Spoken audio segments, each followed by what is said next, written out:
Hi, this is Max, who is Massimo on FTR.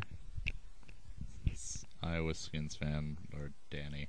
And we just did one video, and this is going to be the second. They're going to just be unrelated. We're just going to do the same thing we did in the other one. We're going to just try to show you try to give some thought process to certain situations. Hopefully it answers some questions for anyone who's watching. Okay, so we're pretty deep stacked at this table. We've been playing at it for a while.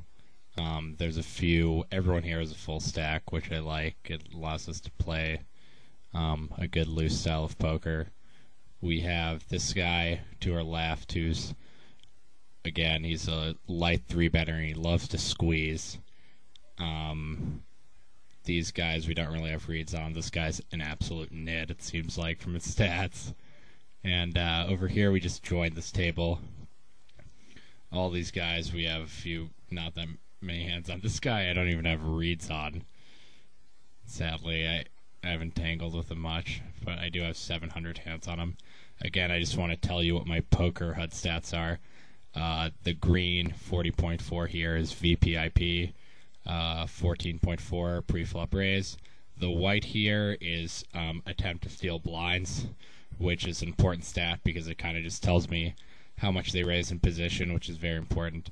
This is aggression factor. His is 1.43. That's a low number. 104 here is how many hands he's played. I've played with him. 66.67. That's continuation bet percentage. How much percent he continuation bets, and 26.47 is went to showdown. Okay, so we have a queen 8. We're gonna fold. There's a hand during the break where I tangled with Nutmucka. Max, if you could just get that out and show people. It was a hand where I just want to. What did I have? I had aces.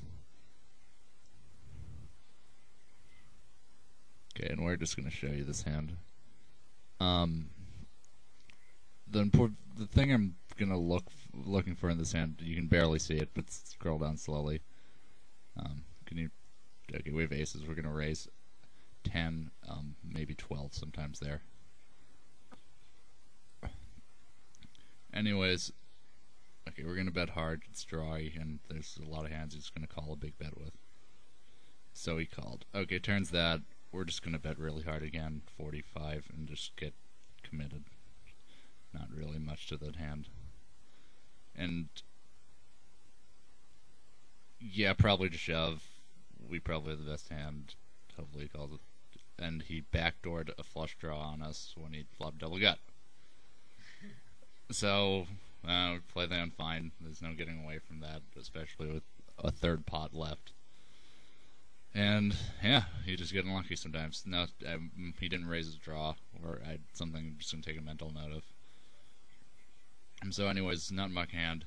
He calls me in position. He's been doing this a lot. What I'm going to note is the fact, if you look down, scroll down please, the size of his raise. 34 out of 52 is pretty small. And because it was Jack 9, the flop was Jack 9 6 2 spades, I decided to felt ace ace because he's pretty laggy. Just what I'm gonna note is the fact that he ended up having a flush draw and I ended up winning. But what I'm gonna note is the fact that the size of his raise was actually a lot smaller, so than I would expect from a better hand. So I'm gonna note that I think he's probably gonna try to make smaller bets in an attempt to have us think he has a bigger hand. So that's something I'm going to know in the future, and especially in that spot, because that spot's going to come up a lot, where he's just going to raise us on the flop, and we have one pair hand, and we don't know whether to felt or not. And knowing that that bet size is more likely to draw helps a lot. So that's something I'm going to note. Jack 7 hand, the board is King 10 9.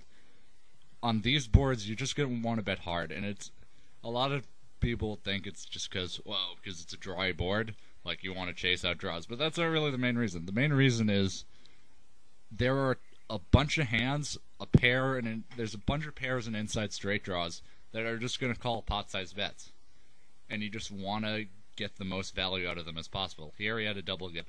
We made 2 pot-sized bets. On the flop, he made a fine play doing what he did, and that's what ended up happening. So we have 5s, we're of course going to raise. 2-4, that's a fold. We take it down.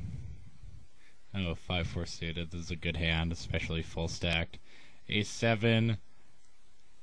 We're gonna fold it. We could erase it. Oh, this is an interesting spot. So he raised. We're just gonna call here. It's profitable to call of suited connectors. We could potentially 3-bet here. It just depends what you want to do. We picked up a nice draw here. We have a pair and an inside straight draw. He bets 14. Here's an interesting spot. I don't think we're going to raise here because I don't think this guy's folding over pair given his stats. We're just going to call. I know we're letting him draw out, but we're just going to call. Okay, now we have to bet. I'd bet like 25. We just want to give over, not let him chase his overcards. If he raises, we're going to have to fold. And he just folds. See, okay.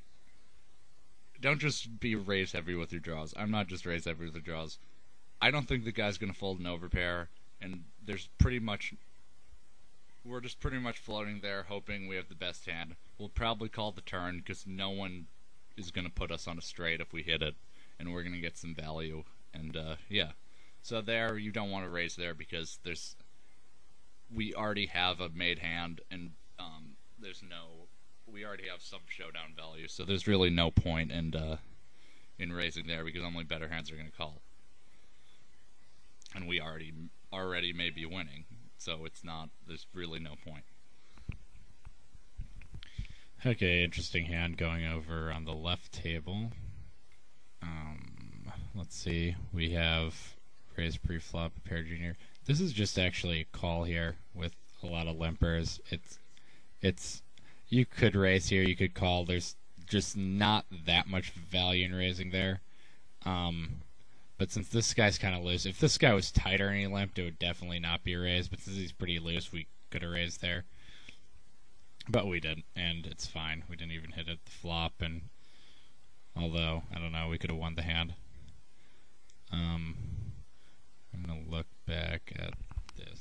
It's actually a pretty standard raise spot. I don't know why Max didn't raise. You're probably... A lot of times you're going to want to raise king, queen, ace, jack there, but you want to raise them big, just like any hand you're going to raise there. Okay, so an ace flop, but it's a 4-way pot. If this was a 3-way pot, it might be a possible bet, but it's 4-way. Someone's probably has an ace, and we're just going to check fold. Ace 10, we're going to raise to 6. We're going to raise 3x when we're folded to.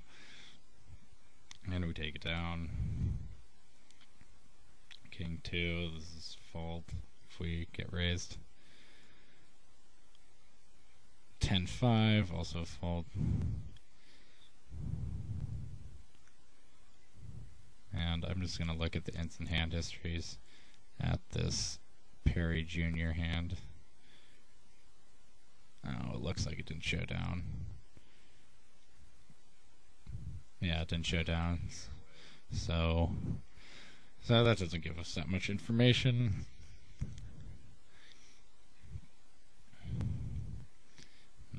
Nothing going on here. King 10, okay, we're just going to fold it. Jack 10, we're going to fold this. If it's suited, might raise it.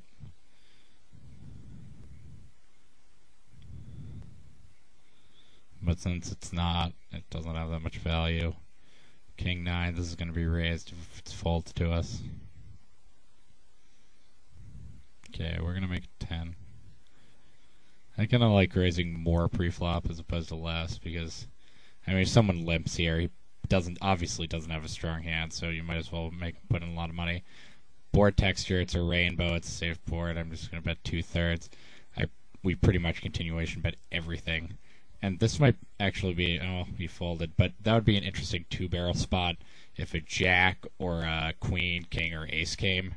Well, king obviously would have hit her hand, but it's a safe board, so we might get some like loose calls from inside straight draws floating us, or like a bottom pair or mid pair or pocket pair in between. And so it's a pretty easy two barrel. King Jack suited, that's a raise. On those spots, if you're thinking about a two barrel, an ace may not be the best card versus a fishy player like we see. Okay, we're gonna bet. Nutmuck has been